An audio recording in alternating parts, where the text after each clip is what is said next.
Hi, it's Brooke, and today I have a little DIY project for you. So I was cruising around the internet and saw a bunch of beaded garlands, and I've been having so much fun using the two that I did make and then my smaller ones that I've made that I wanted to make some more kind of fancy ones for different holidays specific and not just as neutral. So I went onto Amazon and found some beads, went onto Pinterest and found some examples. So I'm going to kind of go through with you what designs I chose, and then how I decided like what material I wanted to use and everything like that. I have a few shots of me creating the beaded garland that I'll put in here as I'm talking to you. So let's get to crafting or DIYing.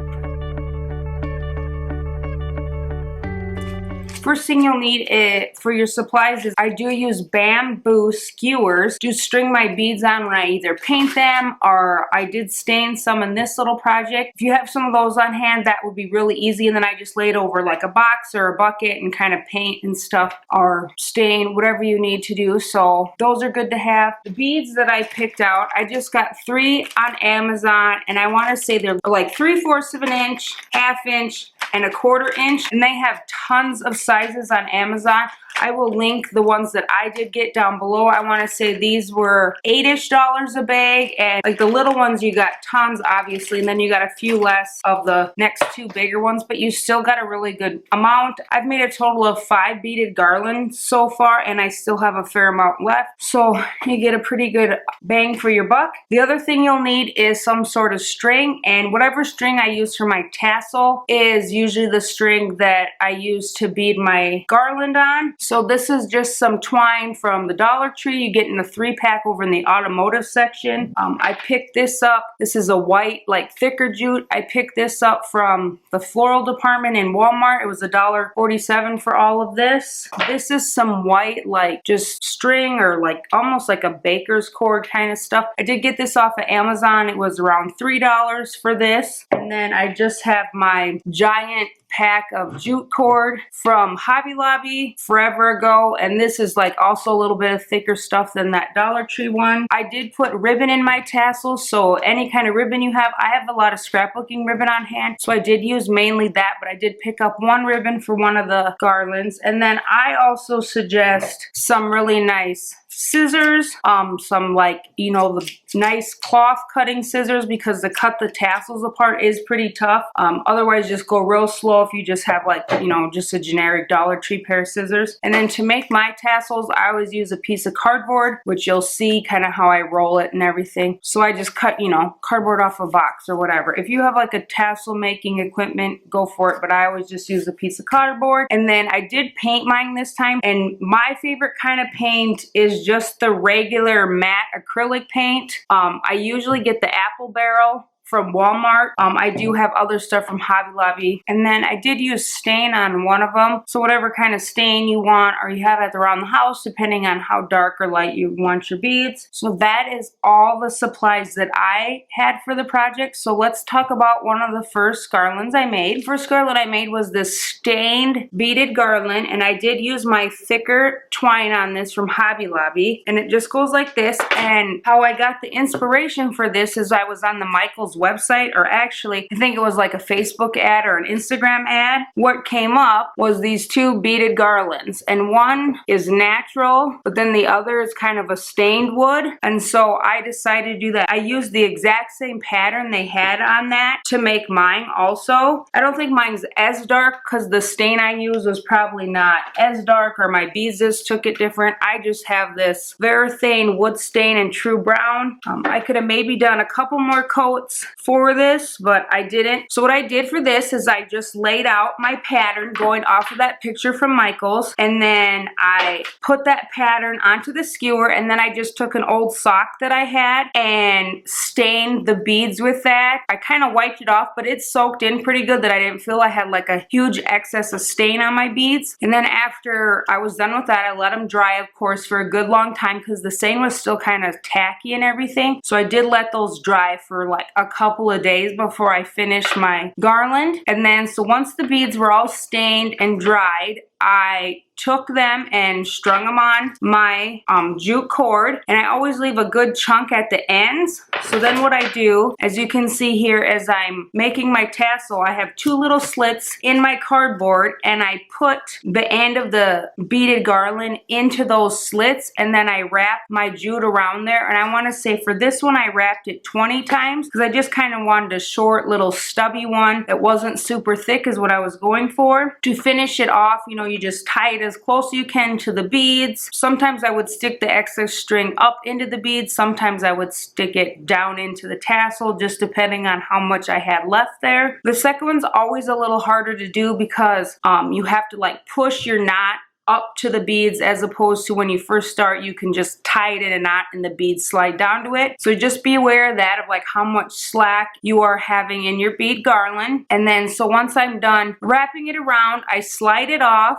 tie the top next to the beads, and then I usually cut the bottom with my big scissors, and then I will take another piece of jute and wrap it around, you know, like the top of the tassel. And these ones I did go like all the way to the knot because that's kind of what the picture showed. And then once you're done with that, you can trim off your excess jute or string or whatever you're using just to make it even, or if you need to make it longer or shorter. I usually do kind of measure out how long I want it, and then that's how long I will cut the cardboard to. So, you know, just depending on what you want, that's how you're going to want to do it. So here is my stained beaded garland, my Michael's dupe. I'm pretty excited about this one. I haven't used it yet, but I know I will get a lot of use out of this. And I just love the fact that it has the different size beads in there rather than one side. So I think I'm just going to have a lot of fun with these variated ones. The next one that I was working on was the Valentine's one. And in my up and coming tiered tray video, you will see how I use my Valentine's bead.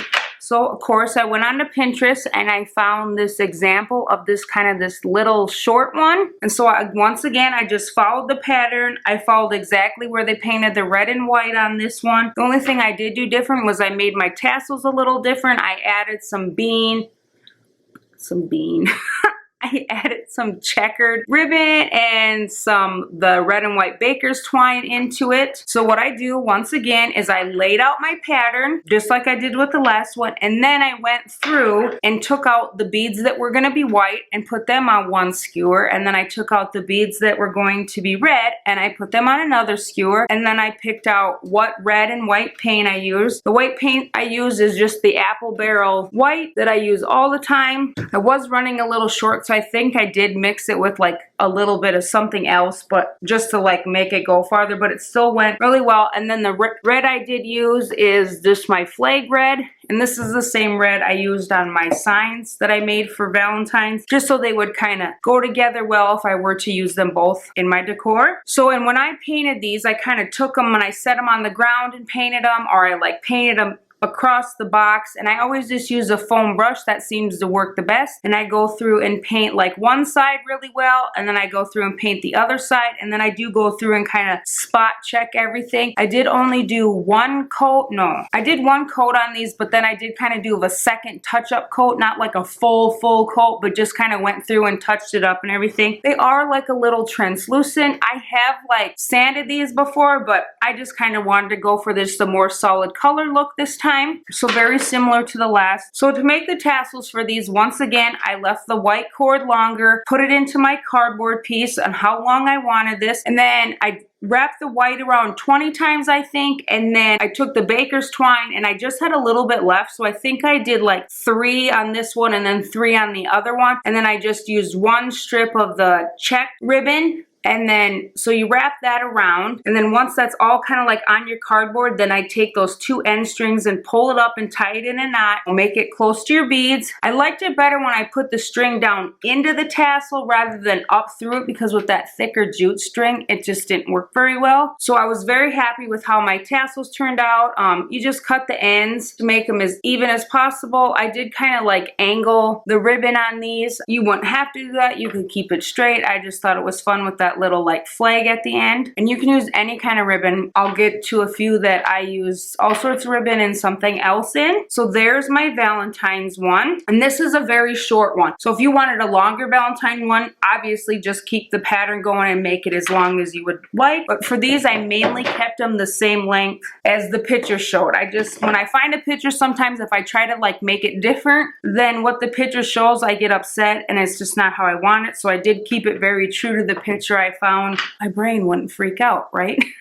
So there's my Valentine one. The next one I all made were either the painted or just natural. So for my lemon one or my yellow and white one, I did make it a little different than my other ones. So I did find a sample picture, and as you can see, this is just natural beads and then yellow. But on mine, I didn't like just the yellow, so I did go through and paint the small bead next to the yellow white, and then I just left the rest natural on there. I just wanted that little pop of white. So once again, I laid out my thing, used skewers, painted my beads, and then I wanted to do one end tassel, and then how they have the lemon in there. Well, I didn't have a lemon, so I was just going to use some of these like lemon leaves that I use when I decorate with my lemons. So I had some black and white check ribbon. I threw in a string of white ribbon in there, and I did use my thinner jute twine, and then I also went to Walmart and picked up this little yellow ribbon in the 50-cent section, and it just has little white dots on it. And the paint I use for this is just the Apple Barrel Sunny Day, it's called. And I have a sunshine sign that I did in that same color, so I just kind of wanted to keep it with like the same color family. And I did just do a little loop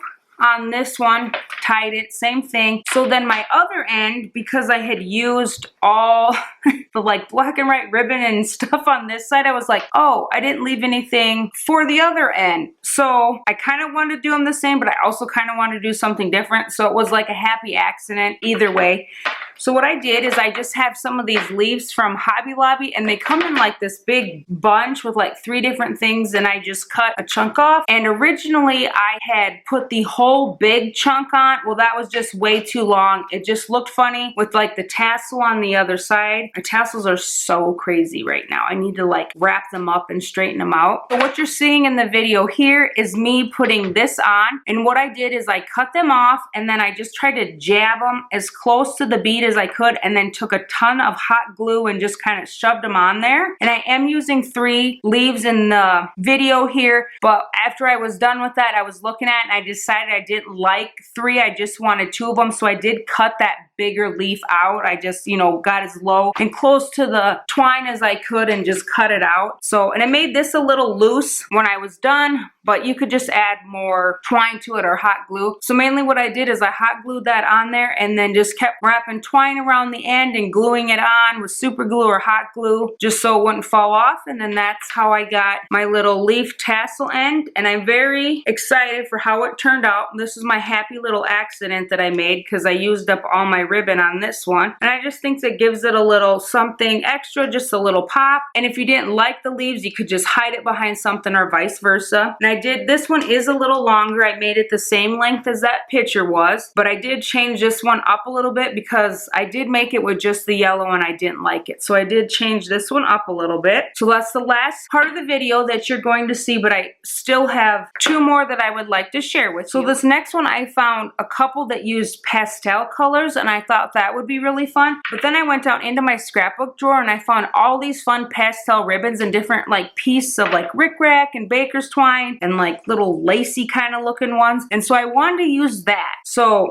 I was going through all my paints and I was like, because the picture that I have, and this was my inspiration, uses like 4 colors and I have 6 or 7 colors here, and those were really pastel and my colors would have been really dark, and I didn't want to like put white paint in them and everything like that. So ultimate decision that I made is that I kept that pattern of the style I showed you, but I just used them all natural. I did not paint any of them. I thought I would just let the tassels be the color and the pop in this beaded garland. So here is my Easter tassel. As you can see, I have some orange baker's twine, some pink check, some like zigzag blue, little purple ombre, and then kind of a yellow green lacy kind of one. Once again, I used it all up in this, but I was kind of planning to do that anyways, but after I did it, I was like, ooh, maybe, and then I was like, too late, Brooke, you've already done it. So I have one end like this, and then the beaded garland, here's the pattern, are all just wood natural. And on the other one, the big ones were the only one painted. And then on the other end, I just took a couple of those Dollar Tree little carrots and put them on the other end. So I have this perfect little Easter beaded garland with the little fun colored tassels, because usually when I decorate for Easter, I use a lot of different pastels and colors and stuff, and always a lot of carrots. So I'm very happy with the way this turned out. I really like the decision I made to have it just like the natural beads and not try to mix in all this colors. I think it would have just been too much and too bright, especially with all the other colors I use for Easter. So there's another way you can kind of change up what you find or how you want to make one. I just tied these on here with the end string, and then I think I added another little extra bow. So that was pretty simple to put on there. And then this is, I made the same as like the Valentine's one. You just wrap your ribbon around in kind of the order that you want it, and then cut it, and you can kind of manipulate it and mush it around a little bit after you've twirled it and tied it onto the end here before you wrap your top tassel bar. So that's that one.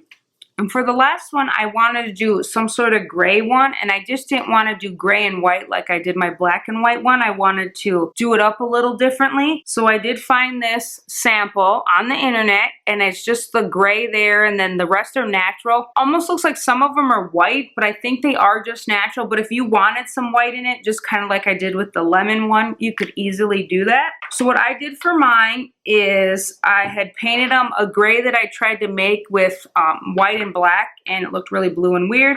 So I went to Walmart and picked up some country gray. I picked up granite gray and country gray, and the granite gray had more of a light and like a blue undertone, where this had more of just a tint of a brown, which matched the rest of my gray stuff better. So that's the gray I did end up using. So these beads were painted multiple times. Once again, I just put them on a skewer, painted them with a sponge brush. And then this is that same pattern, and I went back and forth on doing like a jute tassel with some lace in it, but then I couldn't really find any lace, you know, like ribbon that I like. So I just ended up buying that white jute ribbon at Walmart. And so now it just has two real simple white tassels at the bottom. I didn't want to use the white cord. I thought the jute just looked more natural and better with it. So I could have probably used the white cord, but for some reason I just wasn't feeling that. This kind of brought in the twine or the jute and the lace kind of like together for me. So I was happy about that. And so this is the gray one I made. And I just really like how simple it is. And I'm just loving like the different shapes of the beads and everything. You know, like I use the same size for like a year now, and so now I have some new ones to bring into my decor and everything. So that is my 5 beaded garlands I wanted to share with you. I hope you kind of understand the technique that I used. If you do have any questions, let me know down in the comments. If you have any tips or tricks for me, if I go to make more and use the other ones that I have. I thought about making like a long one for my mantle downstairs, where I could just like interchange different like hearts, or depending on what season it is, you know, interchange little things on it. But I haven't decided if I want to do that or not, and I don't think I have quite enough like big beads for that. I have enough small beads. So that was always a thought, but I'm always looking on Pinterest and getting, oh, look at that beaded garland, and now I have the supplies to make it. So I hope you enjoyed. I hope you were inspired to make some of your own DIY crafts. Look forward to my videos on where I use these and everything like that. The Valentine's one is coming up, so yeah. Yeah, and well, of course, I'll use the Easter one here soon, and the lemon one in summertime. I'm debating, yeah, I'm going to do my lemons in summer. I'm pretty sure, I don't know if I'll do beginning of summer or end of summer. I haven't quite decided yet. Me and my tiered trays, they're always coming out, so just look forward to them. I always do. Hit that like button, subscribe, and I will see you in the next one.